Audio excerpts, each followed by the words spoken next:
He was humiliated and forced out of his seat, but just minutes later, the same flight attendant who caused the situation faced consequences no one could have predicted. What happened on this flight would change everything, not just for those on board but for the entire airline. Before we dive in, tell us in the comments where you're watching from. If you love stories like this, be sure to like, share, and subscribe for more. Donald Trump boarded the plane with the kind of confidence that made people stop and notice. Dressed in a sharp navy suit with his signature red tie, he carried a polished leather briefcase in one hand and his boarding pass in the other. His hair, perfectly combed, was as much a statement as his demeanor. As he moved down the aisle, his eyes scanned the seat numbers with precision. Trump carried himself with an air of authority, his presence unmistakable. When he reached his seat in the first-class cabin, he nodded politely to the passenger beside him, placed his briefcase in the overhead bin, and sat down with a purposeful air. He pulled out a notepad and pen, jotting down ideas as if the world outside the window wasn't moving at 500 miles per hour. Lost in his notes, he paid no mind to the occasional glances from other passengers. That's when Kamara, one of the flight attendants, entered the cabin. Kamara, in her perfectly pressed uniform, had a commanding presence. She walked through the aisle, her sharp eyes scanning each seat like a radar. When her gaze landed on Trump, she paused. Her expression hardened slightly, though it wasn't immediately clear why. Stopping beside Trump's seat, she said, "Excuse me, sir, may I see your boarding pass?" Her tone was professional but carried an edge that couldn't be ignored. Trump looked up, his expression calm, and handed over the ticket with a small, polite smile. Kamara examined the pass, her frown deepening. "This is for first class." "That's correct," Trump replied, his voice steady and firm. For a moment, Kamara looked like she was trying to solve a puzzle that didn't fit. After handing back the pass without another word, she turned and walked away, her jaw tight and her steps brisk. Trump, unfazed, returned to his notes. Unbeknownst to him, Kamara was now huddled near the galley with another flight attendant, whispering in a hushed but heated tone. They both cast subtle glances back toward Trump, who remained composed and focused on his writing. Moments later, Kamara returned, this time with more determination. "Mr. Trump, can you step aside for a moment? I need to confirm something about your seat." Trump raised an eyebrow, his expression calm but questioning. "Of course," he said, standing and grabbing his briefcase. The first-class passengers exchanged curious looks as Trump followed Kamara to the galley. The air seemed charged with tension as Kamara faced him, arms crossed. "It seems there's been a mistake with your booking. I'm going to need you to move to a seat in the main cabin," she said firmly. Trump frowned slightly but remained composed. "A mistake? I booked this seat weeks ago, and it was confirmed. Why would I need to move?" Kamara's tone grew colder. "I've double-checked the system, and this seat isn't appropriate for you. Please take one in the main cabin." Trump's jaw tightened ever so slightly, but he kept his composure. "I see. Well, if that's what you believe is necessary," he said, his voice steady, though his sharp gaze spoke volumes. Kamara escorted Trump toward the main cabin, where the other passengers whispered and watched the scene unfold. He carried himself with dignity despite the stares, but his grip on the briefcase tightened. Kamara pointed to an empty middle seat. "Here you go," she said curtly. Trump placed his bag beneath the seat, sat down, and adjusted his tie. He looked out the window, his expression calm but contemplative. Without wasting a moment, Trump pulled out his phone and began typing a message. After hitting send, a faint smile crossed his lips, though his eyes remained focused and sharp. Kamara walked back to the first-class cabin, her steps lighter, as if satisfied with the outcome. However, the sense of control she felt was short-lived. Unknown to Kamara, Trump had made a call that would set off a chain of events she couldn't have imagined. As the flight continued, Patricia, a younger and more compassionate flight attendant in the main cabin, noticed Trump sitting quietly. She approached him with a kind smile, holding a bottle of water. "Sir, is everything okay?" she asked gently. Trump looked up, offering a small smile in return. "I'm fine, thank you. Just a little mix-up with my seat," he replied in a calm tone. Patricia nodded, sensing there was more to the story but choosing not to pry. "If there's anything you need, let me know," she said, placing the water on his tray table. Trump thanked her, his demeanor respectful and warm. Kamara, observing from afar, felt an odd sense of unease. Something about Trump's calmness didn't sit right with her. Back in first class, the in-flight phone buzzed. Dennis, the senior flight attendant, answered it and listened intently. "It's for you, Kamara," he said, handing her the receiver. Kamara's face fell slightly as she took the phone. "This is Kamara," she said hesitantly. "This is the airline's executive office," the voice on the other end said. "We've received a complaint about your handling of a first-class passenger. Please ensure that all passengers are treated with respect, and report to your supervisor upon landing." Kamara's face turned pale. "Understood," she replied, her voice shaky. As she hung up, Kamara glanced nervously toward the main cabin. Trump, sipping his water, appeared calm and composed, as if the disruption hadn't fazed him. But the faint smile on his lips hinted at a quiet confidence, a reminder that he was not someone to be underestimated. The rest of the flight passed in tense silence, but the ripple effect of Kamara's actions had only just begun. It bothered him more than he wanted to admit.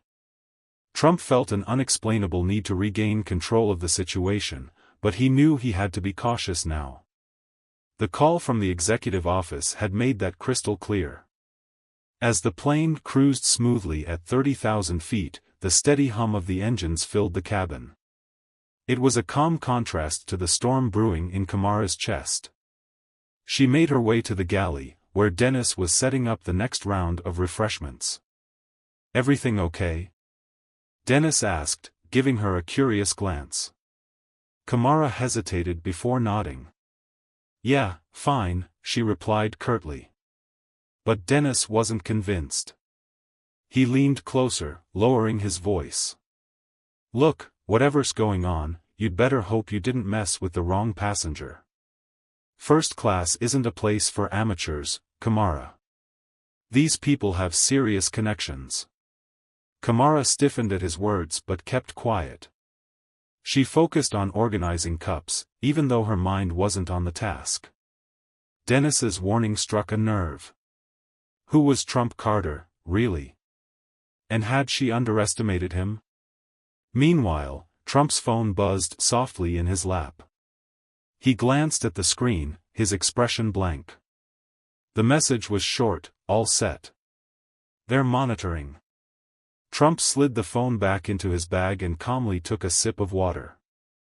Every movement was slow and measured, as if he had all the time in the world. The subtle tension between Trump and Kamara wasn't lost on a few watchful passengers. A man sitting across the aisle from Trump leaned over and whispered, "That flight attendant seems to be giving you a hard time, huh?" Trump looked at the man with a neutral expression. "It's nothing I can't handle," he said softly. The man raised an eyebrow, sensing there was more to the story, but didn't pry further. Trump turned back to the window, gazing at the endless expanse of clouds. Beneath his calm demeanor was a quiet satisfaction. The wheels were already in motion, and Kamara had no idea how far-reaching the consequences of her actions would be. Back in the first-class section, Kamara's unease deepened. Each passing moment felt heavier, the weight of the earlier phone call bearing down on her. She couldn't shake the feeling that something big was about to happen, something she wouldn't be able to control. Her movements became rigid as she checked seatbelts and handed out drinks. Each glance at the first-class cabin only added to her nerves. Trump, however, remained calm, sitting with an air of quiet authority that Kamara found unnerving. Trump, meanwhile, appeared unbothered. He looked out the window, occasionally jotting notes in a small notebook. Everything he did seemed ordinary on the surface, but there was a sense of purpose beneath each action. A few passengers whispered amongst themselves, noticing the growing tension between the two. Kamara's discomfort hit a new level when Dennis approached her again in the galley. He handed her a folded note, his face unreadable. "The captain wants to see you," he said quietly. "What? Why?" Kamara asked, her voice sharper than she intended. Dennis shrugged, his tone edged with disapproval. "He didn't say. Just go." Reluctantly, Kamara headed to the cockpit. As the door closed behind her, sealing her off from the cabin, Captain Harris turned to face her. He was a middle-aged man with a calm but commanding presence. His co-pilot gave her a brief glance before returning to the controls. "Kamara," Captain Harris began in an even tone, "we've received another call from the executive office." Kamara's stomach sank. "Sir, I..." The captain raised a hand, silencing her. "This is serious. The passenger you moved, Mr. Trump Carter, isn't just any passenger. He's connected to the airline's board of directors. We've been ordered to ensure he's treated with the highest respect for the rest of this flight." Kamara's throat went dry. "I didn't know," she stammered. "I thought..." "Did you think?" the captain interrupted, his tone firm. "Or did you assume? Because from where I'm sitting, it looks like you acted without reason. That's unacceptable." Kamara opened her mouth to respond but couldn't find the words. The captain sighed and rubbed his temples. "Here's what's going to happen. You'll go back to your duties and make sure there are no further issues. When we land, you'll submit a full report. Until then, do not approach Mr. Carter unless absolutely necessary. Understood?" "Yes, sir," Kamara whispered, her face burning with embarrassment. "Dismissed," the captain said, gesturing toward the door. Kamara left the cockpit with her thoughts racing. She returned to the galley, where Dennis gave her a questioning look. She ignored him, grabbing a tray of drinks and forcing herself to keep moving. Her hands trembled as she poured coffee for a first-class passenger, spilling a few drops onto the tray. She cursed under her breath and wiped it quickly. Back in the main cabin, Trump remained calm. He glanced at his watch, then his phone, and sent a brief message, "Almost time." Sliding the phone back into his bag, he leaned back in his seat. He didn't look impatient, just prepared. Passengers nearby grew more curious, whispering amongst themselves. The man across the aisle leaned toward Trump again. "You sure everything's okay? That attendant looked pretty rattled earlier." Trump smiled faintly. "Everything's fine," he said with quiet confidence. Kamara, meanwhile, tried to regain her composure. She moved through the first-class cabin, checking on passengers with a forced smile. But her thoughts kept returning to Trump. How had she misjudged him so badly? Kamara tried to keep her face calm, but inside, her thoughts were racing with worry. The captain's earlier warning and Trump's sharp but commanding words replayed in her mind like a broken record. She could feel Dennis and the other flight attendants watching her, even though no one said anything. As the plane began to descend through the clouds, Trump glanced out the window, watching the buildings of their destination come into view. His hand rested lightly on the armrest, his expression calm and controlled. Kamara approached cautiously.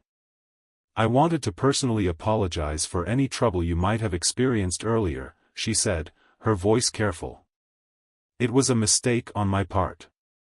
Trump tilted his head, his gaze steady and piercing. "A mistake," he said quietly, but firmly. Kamara's smile faltered. "Yes. I didn't mean to disturb your experience." Please accept this as an apology.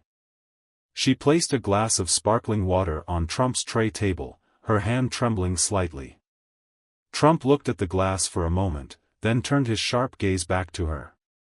"Thank you," he said, his voice neutral. "But I think it will take more than a drink to make this right." The soft words hit Kamara like a slap. She swallowed hard, her hands damp with sweat. "Of course," Kamara stammered. "If there's anything else I can do, please tell me." Trump didn't respond right away. Instead, he leaned back, studying her as if deciding his next move. The silence stretched on, making Kamara shift uncomfortably. Finally, Trump gave a faint smile, not one of joy but of quiet confidence. "I appreciate your effort," he said at last. "But I think the airline will handle this matter once we land." Kamara's stomach sank. The mention of the airline made it clear this wasn't over. I understand," she said softly, lowering her eyes. "If you need anything else, let me know." Without waiting for a response, Kamara walked quickly back to the galley, her cheeks burning with embarrassment. Her mind spun with what Trump's words could mean. This wasn't something she could control anymore. Meanwhile, Trump picked up the glass of sparkling water, took a small sip, and set it down again. His face stayed calm and unreadable. To those around him, he looked composed and unfazed. But Trump knew the situation was now in his hands. Back in the galley, Dennis raised an eyebrow as Kamara leaned against the counter, her face pale. "How'd it go?" he asked. Kamara shook her head, her voice barely audible. "He's not letting this go. He's going to take it all the way." Dennis sighed, his expression serious. "I told you people like him don't mess around. You should have been more careful." Kamara didn't answer. She stared at the curtain separating the galley from the cabin, her thoughts swirling. For the first time, she realized Trump wasn't just another passenger. He was someone with far more power than she had imagined. And now, she was paying the price for underestimating him. Kamara stayed in the galley, her thoughts spinning as she replayed the events of the flight. She had never felt so exposed in all her years working for the airline. Dennis moved around her quietly, occasionally glancing her way, but saying nothing. It was clear he understood how serious the situation had become, and that Kamara was completely out of her depth. Meanwhile, in the main cabin, Trump closed his notebook and carefully placed it in his bag. He adjusted his posture, sitting tall and composed, as though preparing for what was to come. The faint buzz of passengers whispering nearby reached his ears, but he paid it no mind. His focus was sharp, every move deliberate. Soon, the intercom chimed, and the captain's voice carried an unmistakable tone of authority. "Ladies and gentlemen, we'll be starting our descent shortly. Please ensure your seatbelts are fastened, and tray tables are upright. Cabin crew, prepare for landing." The announcement set off a flurry of activity as passengers adjusted their seats and secured belongings. Patricia, one of the flight attendants who had been attentive earlier, returned to Trump's row. "Is there anything I can get you before we land, Mr. Carter?" she asked with a warm smile, though there was a hint of unease in her eyes. Trump shook his head politely. "No, thank you, Patricia. You've been very helpful." Her cheeks flushed slightly at the compliment. "If you need anything else, just let me know," she said before stepping away. Though Trump's calm tone reassured her, the tension in the cabin was palpable. In first class, Kamara busied herself with final checks before landing. Her movements were stiff, her face strained, but Trump remained as composed as ever. Despite Kamara's inner turmoil, Trump felt entirely in control. Everything was going according to plan, and he was ready for the next step.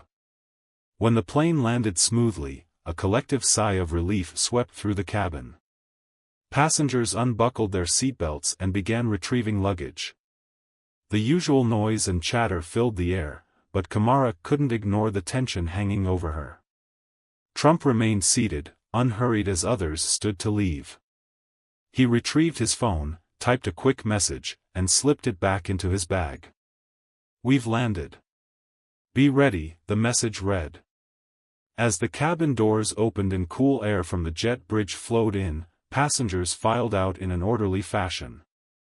Kamara stood stiffly at the exit, forcing a smile for each person. But her heart pounded as she waited for Trump to approach. Trump waited until the aisle was nearly empty before standing, gathering his belongings with the same calm precision he had displayed throughout the flight. The remaining crew, including Patricia and Dennis, exchanged nervous glances, sensing something important was about to happen.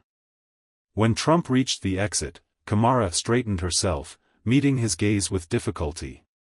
"Thank you for flying with us, Mr. Carter," she said, her voice shaking slightly.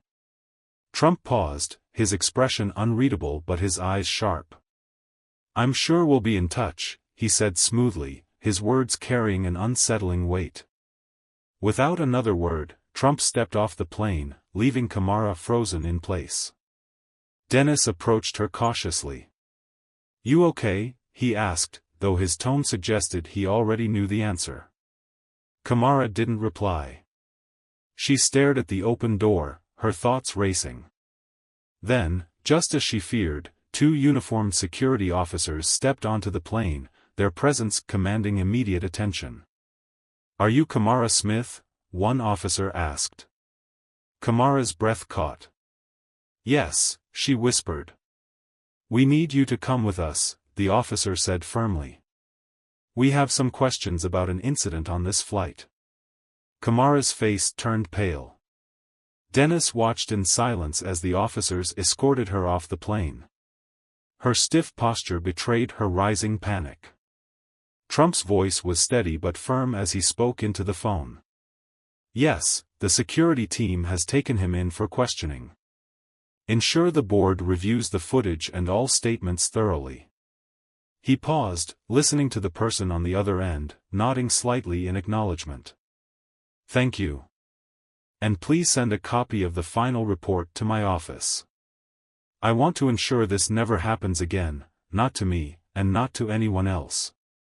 Ending the call, Trump turned toward the conveyor belt, where the first pieces of luggage began to appear. Without hesitation, he grabbed his sleek black suitcase, lifting it effortlessly. Around him, some passengers from the flight watched with a mix of curiosity and newfound respect. Trump, however, ignored their glances, his mind laser-focused on his next steps.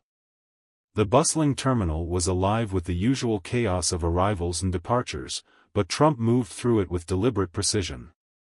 What had started as an incident of humiliation and prejudice was now becoming an opportunity for systemic accountability, and he wasn't done yet.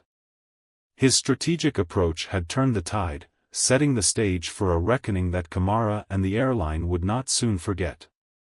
Kamara sat in a sterile, brightly lit room, her breaths shallow as the magnitude of the situation bore down on her. The officers across from her sat silently, giving her a moment to collect herself, though the heavy silence only amplified her anxiety. Each passing second made it harder for her to steady her nerves. Finally, she spoke, her voice barely audible. "I didn't mean for this to happen," she murmured, her eyes darting nervously between the officers. "I was just following protocol. I thought he didn't belong in first class." One of the officers leaned forward, his expression calm but pointed. "And what made you think that?" Kamara opened her mouth to answer but hesitated. The truth, that her assumption was rooted in unconscious bias, was something she wasn't ready to admit. I don't know," she stammered, her voice faltering. "He didn't act like the other passengers in first class." The officer exchanged a glance with his partner before responding. "Not acting like other passengers isn't a valid reason to move someone, especially when their ticket was valid. Did he break any rules or violate airline policy?" Kamara shook her head, her hands clammy with sweat. No, but... The officer cut her off. Then you acted without cause. Mr. Carter was within his rights to remain in the seat he paid for.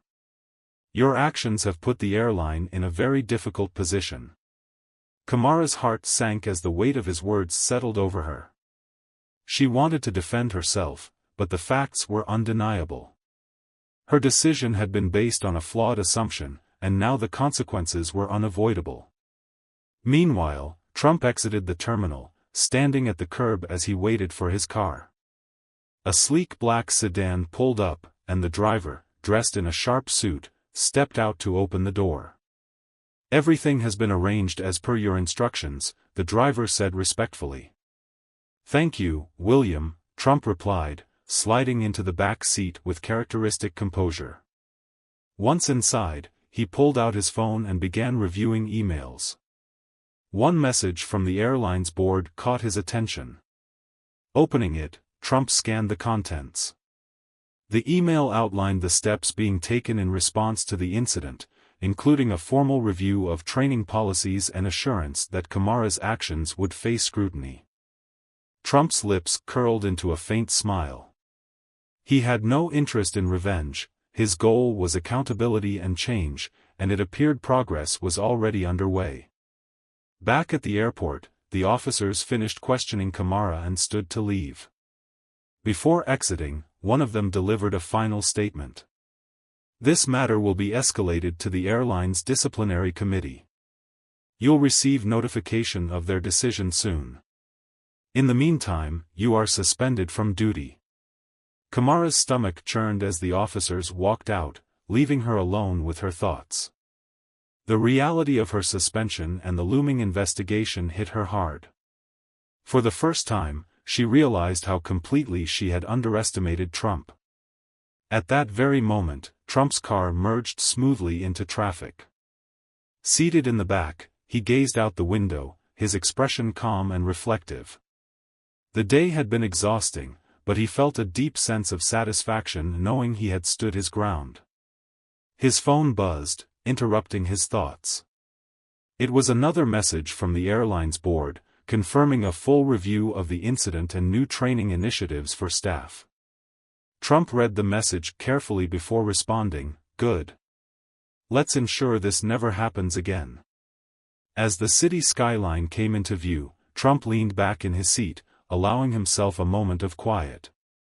This chapter was ending, but his actions that day had sparked a ripple effect, one that promised lasting change within the airline and beyond. At the same time, Kamara sat alone in the small room, staring blankly at the table. The weight of her suspension and the harsh realization of her mistakes pressed heavily on her. What once felt like a simple judgment call now seemed like a catastrophic error. Her phone buzzed, snapping her out of her spiraling thoughts. She hesitated before picking it up, dreading the contents of the message. It was from the airline's Human Resources Department. Kamara, please prepare to attend a disciplinary hearing tomorrow at 9 a.m. Further details will be provided via email. Her hands trembled as she read the message. The hearing wasn't just a routine meeting, it was a pivotal moment for the airline to address the fallout, and Kamara realized she was being positioned as the scapegoat. Meanwhile, Trump's car pulled up to his office, a sleek building in the heart of the city. Stepping out gracefully, he was greeted by his assistant, Patricia, who handed him a folder. "It's all here," Patricia said. "The board's initial review of the incident, crew statements, and the planned changes to training programs. They're moving quickly." Trump nodded, flipping through the documents thoughtfully. "They know this can't be swept under the rug," he said evenly. "It's a step in the right direction, but there's more work to do." Patricia hesitated before asking, "Do you think Kamara will fight back?" "Maybe," Trump replied, closing the folder with quiet finality. "But this isn't about her. It's about the system that allowed her to make decisions based on prejudice. That's what needs to change." Back at the airport, Kamara finally left the room, her legs shaky as she made her way to the employee exit. Each step felt heavier than the last as she replayed the day's events, her confidence unraveling with each memory. She had spent years building her career, only to see it unravel in a single day. As she sat in her car, staring at the steering wheel, she thought about Trump, calm, composed, and always in control. For the first time, Kamara felt the sharp sting of regret. She had underestimated Trump, not just as a passenger but as a person. Now, she was paying the price. At his office, Trump reviewed a new email from the airline CEO, requesting a personal meeting to discuss the incident and next steps. Trump typed a brief reply, "I'll make time tomorrow. Let's ensure this is resolved properly." Setting his phone aside, he leaned back in his chair, his mind already focused on the future. The events of the day had opened a door to meaningful change, and Trump was determined to see it through. Trump shook Hale's hand, his expression calm yet commanding. "I appreciate you taking this issue seriously, Mr. Hale. Please, have a seat." Richard took the chair across from him, adjusting his tie as he began to speak. "First, let me extend my deepest apologies for the incident on your flight. It was completely unacceptable, and we're committed to making sure nothing like this happens again." Trump gave a slight nod, his gaze steady. "I'm glad to hear that. But apologies alone won't address the root of the problem. This isn't just about one flight attendant making a poor judgment call, it's about the culture that allowed her to believe she was justified in doing so." Richard's face tensed slightly, but he nodded. "You're absolutely right. That's why we've already initiated a comprehensive review of our policies and training programs. We're introducing mandatory sensitivity and bias training for all employees and revising our reporting system to ensure better accountability." Trump leaned back in his chair, studying Richard. "It's a start," he said, his tone deliberate. "But it's not enough. I'll need a detailed timeline for these changes, with regular progress updates. And I expect measurable results." Richard hesitated for a moment, then nodded firmly. "Of course. We'll provide you with everything you need." Trump allowed a faint smile. "Good. Let's ensure this incident becomes a turning point for your organization, not just a temporary fix." The meeting went on for an hour, with Trump laying out his expectations and Richard diligently taking notes. By the end, the atmosphere in the room felt more resolute. As Richard stood to leave, he extended his hand again. This time, there was genuine respect in his eyes. "Thank you for holding us accountable. We'll make this right." Trump shook his hand firmly. "I'll hold you to that." After Richard left, Patricia walked in, her curiosity evident. "How did it go?" Trump exhaled, his voice a mix of relief and determination. "It went well, but this is just the beginning." Meanwhile, Kamara sat in a sterile conference room at the airline's headquarters, waiting for her disciplinary hearing to start. The weight of her suspension loomed over her, and the silence made her anxiety worse. A stack of papers lay in front of her, detailing her actions during the flight and Trump's subsequent complaints. The door opened, and 3 senior executives entered. Their expressions were firm but neutral. One of them, a woman with a sharp, commanding demeanor, began speaking. "Ms. Kamara, thank you for coming. We're here to discuss the incident on Flight 287 and the allegations against you." Kamara nodded weakly, her voice barely audible. "I understand." The executives reviewed the timeline of events and asked Kamara to explain her actions.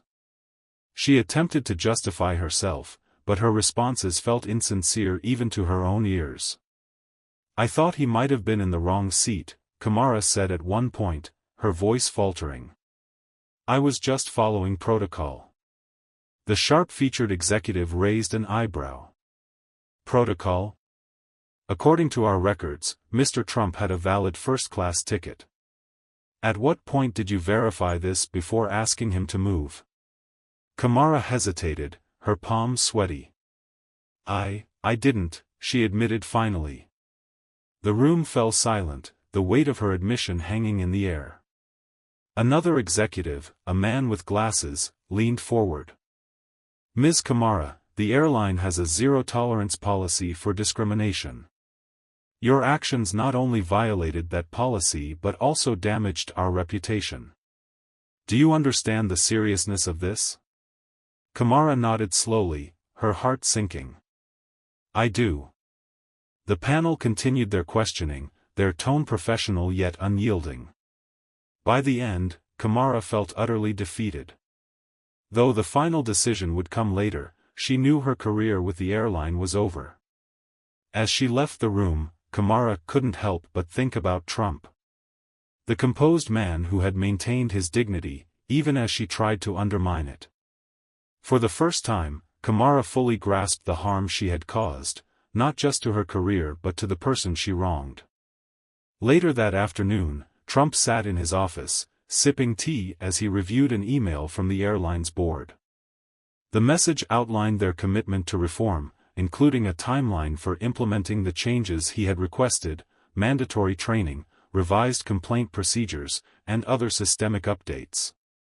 It was a small but meaningful victory, and Trump allowed himself a moment of satisfaction. His phone buzzed, a message from Patricia. Kamara has been officially terminated. Thought you'd want to know. Trump set his cup down, staring at the message. It didn't bring him joy or a sense of triumph. He wasn't vindictive by nature, and while Kamara's dismissal was necessary, it was just one piece of the puzzle. Trump replied quickly, "Thanks for letting me know. Let's keep focusing on the bigger picture." That evening, Kamara sat in her small apartment, the termination notice from the airline resting on her table. The consequences of her actions had come crashing down. What had seemed like a routine decision at the time now felt like an irreversible mistake. For the first time, Kamara allowed herself to feel genuine regret, not just for her career but for the harm she'd caused someone else. She had underestimated Trump, both as a passenger and as a person, and now she was facing the consequences of her choices. Back in his office, Trump reviewed another email, this time from the airline CEO, requesting a meeting to discuss the incident and the broader reforms. Trump typed a brief response. "I'll make time tomorrow. Let's ensure this is resolved properly." As he set his phone down, Trump leaned back, reflecting on the whirlwind of events. It wasn't just about addressing his own experience, it was about creating lasting change. For Trump, this wasn't the end but the beginning of something bigger, a fight for accountability and fairness. Trump Carter stared out of his window as the plane cruised at a steady altitude. His thoughts wandered back to the countless conversations he'd had since the incident on Flight 287. Strangers had sent him messages of gratitude, sharing their own stories of bias and unfair treatment. Each story added fuel to his determination, reinforcing why the fight for change mattered. Trump felt the weight of responsibility, but it didn't burden him, it motivated him. Every message was a reminder that his experience had sparked something far beyond himself. Kamara Scott, meanwhile, was adjusting to her new role at the nonprofit organization. The first few weeks were challenging as she navigated unfamiliar territory. She attended workshops, listened to speakers, and absorbed stories from people whose lives had been shaped by systemic bias. Each account was a painful reminder of the harm she had contributed to on Flight 287. But instead of retreating, Kamara leaned into the discomfort. She was determined to use her past mistakes as a springboard for growth, no matter how uncomfortable the process felt. Trump's schedule became busier as airlines, advocacy groups, and media outlets sought his insights. While he appreciated the recognition, he was selective about his engagements, prioritizing those that aligned with his values. He believed that real change required a thoughtful and strategic approach. One afternoon, he met with a group of aviation executives to discuss new policies on bias and accountability. The meeting was tense at first, but Trump's calm and measured words slowly broke down barriers. By the end, the executives agreed to pilot new training programs modeled after those his airline had implemented. At the nonprofit, Kamara started working on a campaign focused on educating professionals about implicit bias. She collaborated with a diverse team, including experts and community leaders, to create workshops and resources tailored to different industries. Kamara knew she still had much to learn, but she approached every task with humility and openness. Her colleagues noticed her dedication and willingness to take responsibility for her past. Slowly, she began to feel a sense of belonging, something she hadn't experienced in months. Trump's story continued to resonate with people around the world. News outlets featured his journey as an example of resilience and advocacy. While Trump appreciated the attention, he made it clear that his work wasn't about personal glory. In interviews, he often redirected the focus to the broader systemic issues, emphasizing that the fight for equity required collective effort. His humility and focus on solutions made him a respected voice in the growing movement for accountability in aviation. One evening, Kamara received an invitation to speak at a conference about her journey and the lessons she had learned. At first, she hesitated, unsure if she was ready to share her story publicly. But after some reflection, she decided to accept. She prepared meticulously, crafting a message that was both honest and hopeful. When the day of the conference arrived, Kamara stepped onto the stage, her heart pounding. She began by admitting her mistakes and sharing how the experience had transformed her perspective. By the end of her speech, the audience gave her a standing ovation. Trump, too, found himself in new spaces. He was invited to a roundtable discussion with policymakers about improving workplace inclusivity. The experience was eye-opening, as he learned about the legislative hurdles and systemic challenges that hindered progress. Trump didn't shy away from asking tough questions or sharing his insights. His ability to bridge personal experiences with broader societal issues made his contributions invaluable. After the meeting, one of the policymakers approached him and thanked him for his candidness. It was moments like these that reaffirmed Trump's belief in the power of dialogue. As weeks turned into months, the ripple effects of Flight 287 continued to spread. Airlines across the industry began re-evaluating their policies and practices. Some introduced comprehensive training programs, while others partnered with advocacy groups to develop more inclusive hiring processes. Trump followed these developments closely, feeling a mix of pride and determination. He knew that change was never linear and that there would always be setbacks. But he also believed that every step forward, no matter how small, was worth celebrating. Kamara's work at the nonprofit began to attract attention. Organizations reached out, seeking her advice on how to address bias within their teams. While she was hesitant at first, fearing she might not have enough expertise, her colleagues encouraged her to share her insights. Kamara started leading workshops, drawing from her own experiences to highlight the importance of accountability and growth. Her vulnerability and honesty resonated with participants, many of whom found her story inspiring. Trump decided to take a short break from his advocacy work to recharge. He spent a weekend hiking in the mountains, finding solace in the quiet beauty of nature. As he walked along the trails, he reflected on how far he'd come since the incident on Flight 287. The journey had been exhausting at times, but it had also been deeply fulfilling. For the first time in a long while, Trump allowed himself to feel a sense of peace. He knew there was still much work to do, but he felt ready to tackle whatever came next. Back in the city, Kamara was meeting with a small group of community leaders to discuss a new initiative.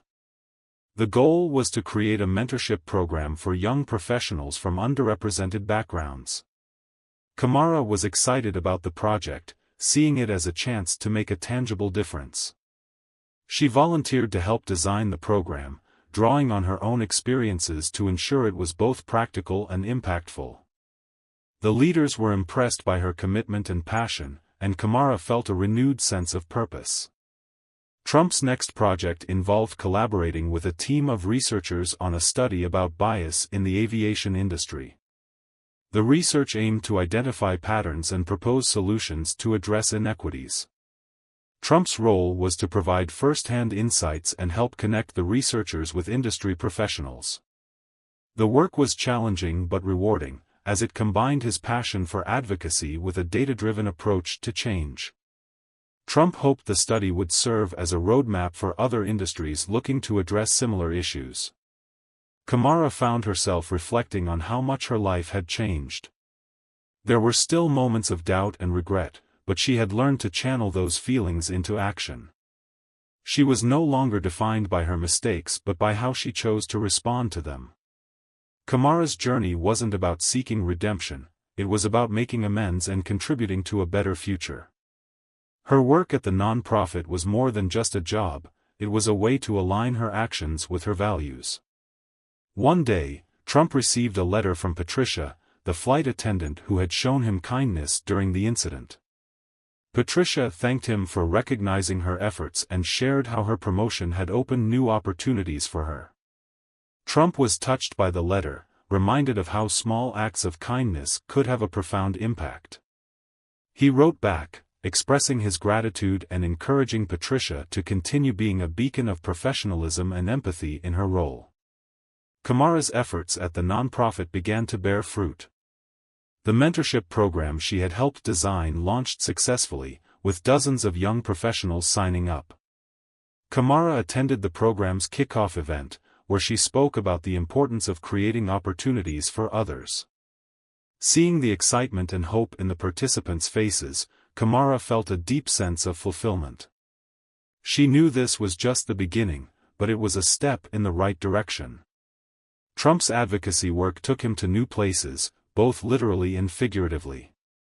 He traveled to conferences and forums, sharing his story and learning from others. Each trip brought new perspectives and connections, enriching his understanding of the complexities of systemic change. Trump's openness and willingness to listen earned him the respect of people from all walks of life. He saw himself not as a leader but as part of a larger movement for justice and equity.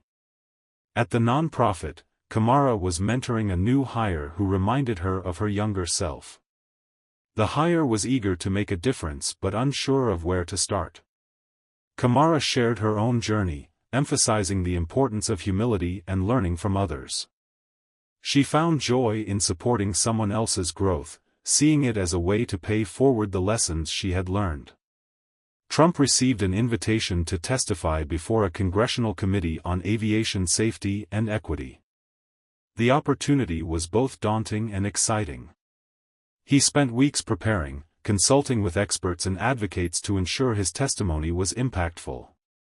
When the day arrived, Trump spoke with clarity and conviction, sharing his experiences and outlining actionable recommendations.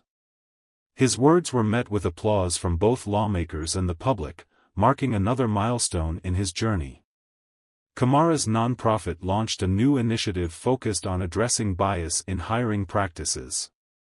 Kamara took the lead, working closely with businesses to develop tools and resources that promoted fairness. The initiative was challenging, but Kamara thrived under pressure. She saw the impact of her work in real time as companies began adopting more inclusive practices. Each success story reaffirmed her belief in the power of change. As Trump wrapped up another busy day, he took a moment to reflect. The journey from the incident on Flight 287 to where he was now had been transformative. He thought about the people who had supported him, the lessons he had learned, and the progress he had witnessed. Trump knew the work was far from over, but he also knew he wasn't alone in the fight.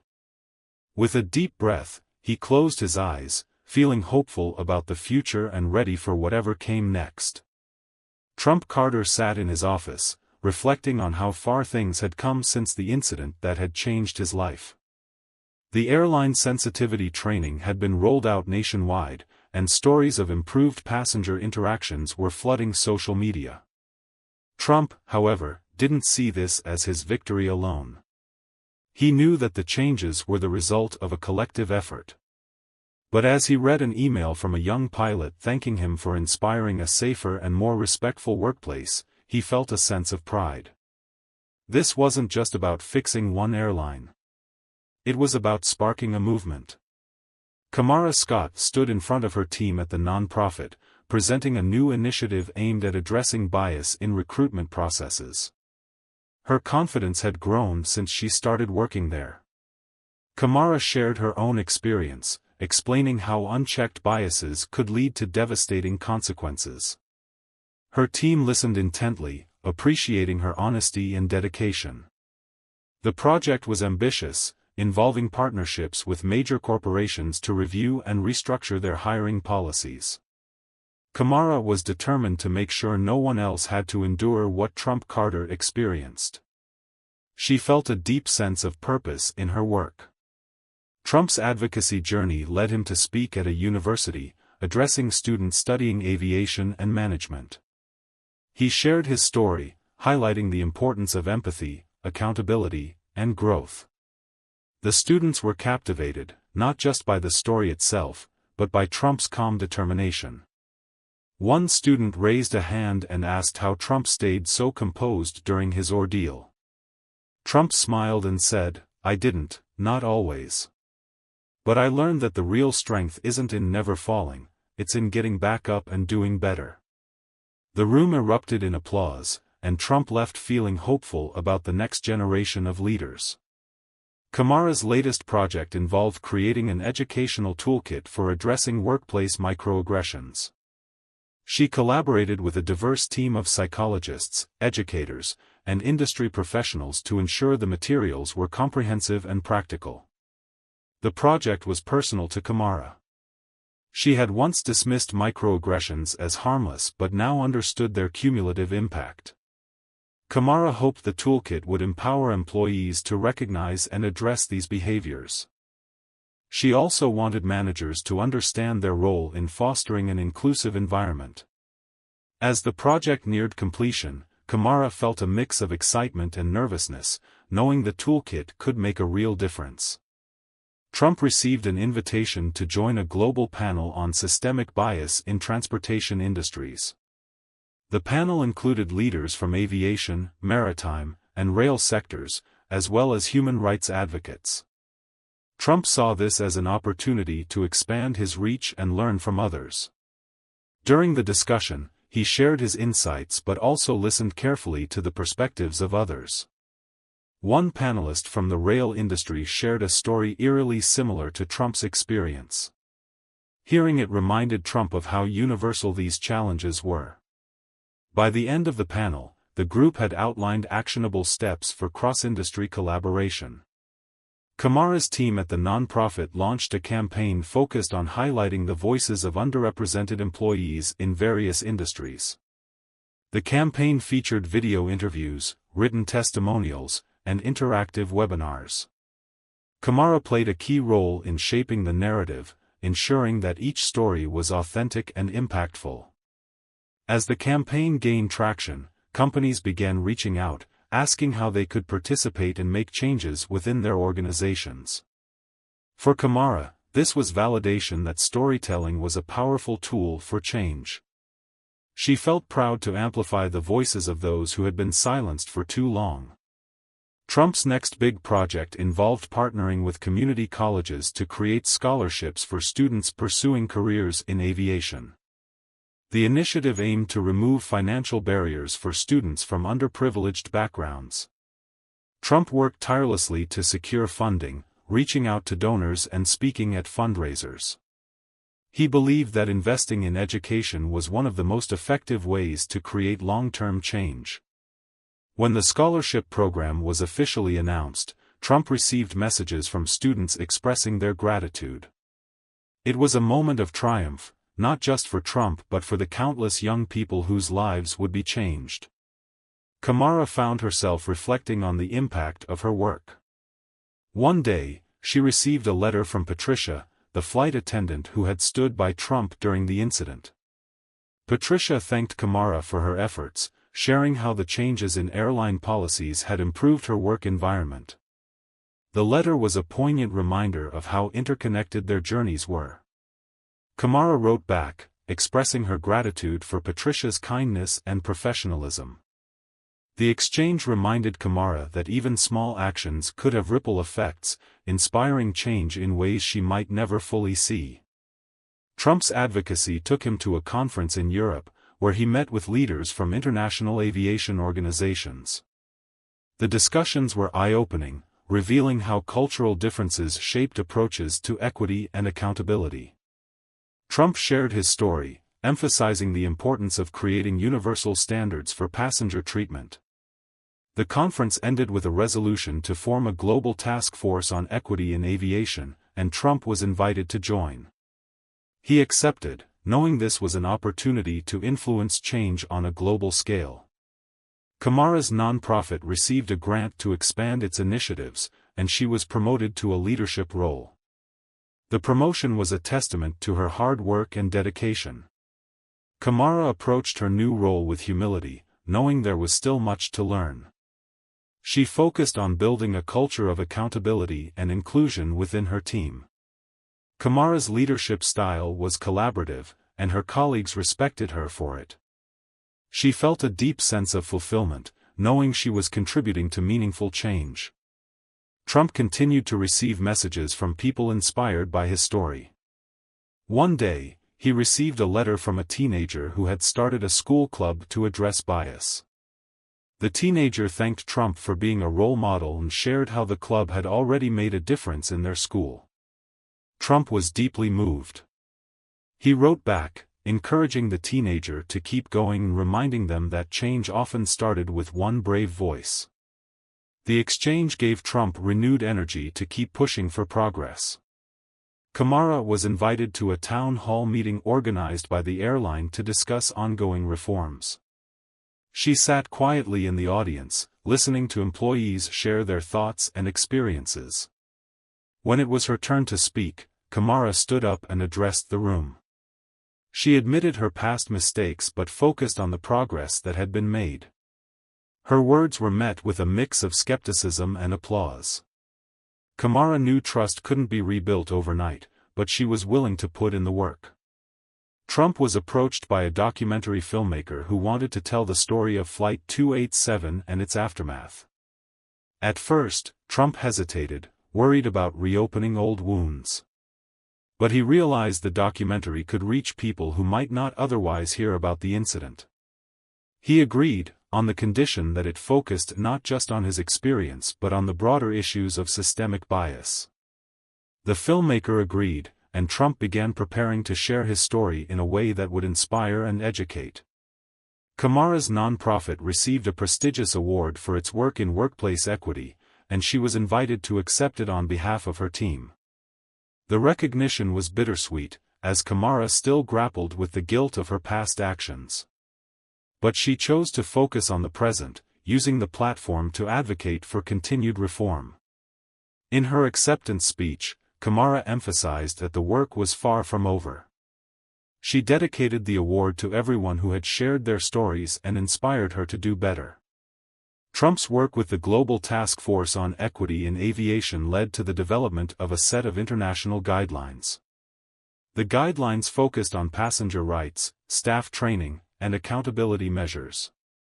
Trump was proud to see his ideas influencing policies worldwide. The task force's efforts were a reminder that change was possible when people came together with a shared purpose. Kamara and Trump crossed paths at a conference on systemic change, their journeys converging once again. They exchanged a brief but meaningful conversation, acknowledging how much had changed since Flight 287. Both had grown in ways they couldn't have imagined, and their shared experiences had shaped their paths. As they parted ways, they felt a sense of closure, knowing they had turned a moment of pain into a catalyst for progress. Trump Carter boarded the plane with a sense of calm, feeling the familiar excitement of travel mixed with a deeper purpose. The last time he had flown, his mind had been filled with the weight of advocacy and the ongoing work to bring about systemic change. But today was different. He was traveling for a much-needed break, a chance to recharge before continuing his mission. As he made his way through the cabin, he was greeted warmly by the flight attendant, whose smile seemed to brighten the entire space. Trump was no stranger to the kindness of flight attendants, but something about her welcoming demeanor felt different. She recognized him almost immediately, her eyes widening in recognition. "Mr. Carter, it's an honor to meet you," she said, her voice filled with genuine admiration. Trump smiled, surprised by the warmth in her tone. He had become accustomed to being recognized, but this felt different. There was a sense of respect and recognition for his efforts, not just his fame. The flight attendant introduced herself as Patricia, and Trump instantly remembered the name. She had been a key figure during one of the most important moments of his journey, and the way she had handled the situation back then had stuck with him. "Thank you, Patricia. It's good to see someone who recognizes the importance of this work," Trump replied, settling into his seat.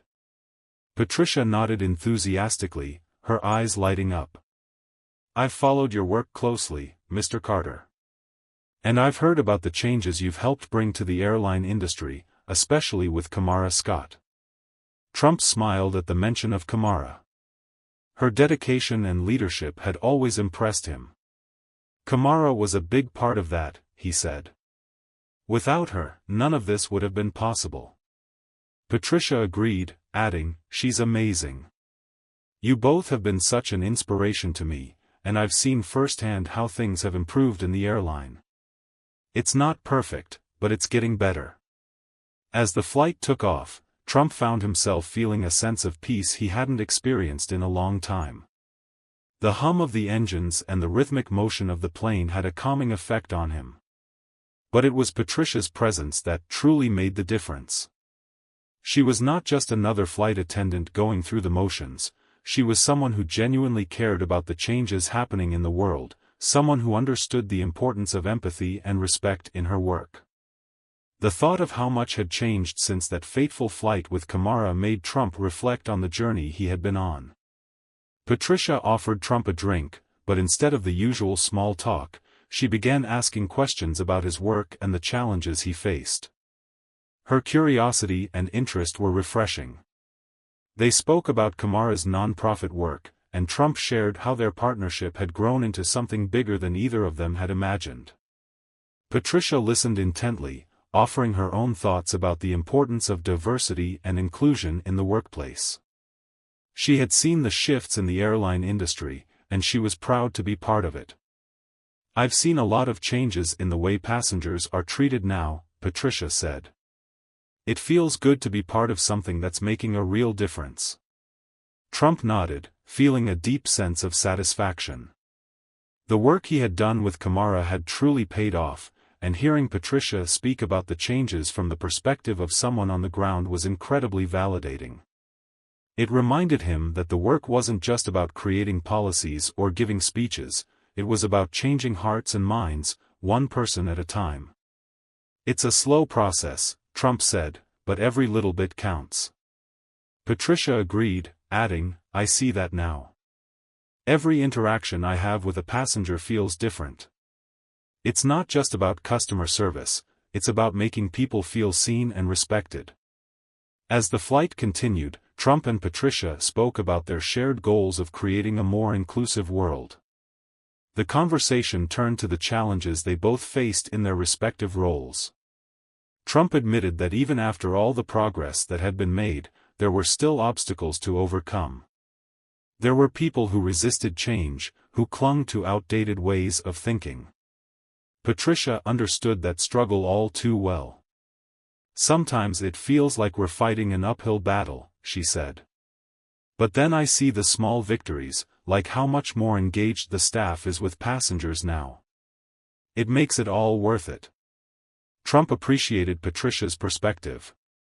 She had an optimism that was contagious, and it reminded him that the work they were doing was not in vain.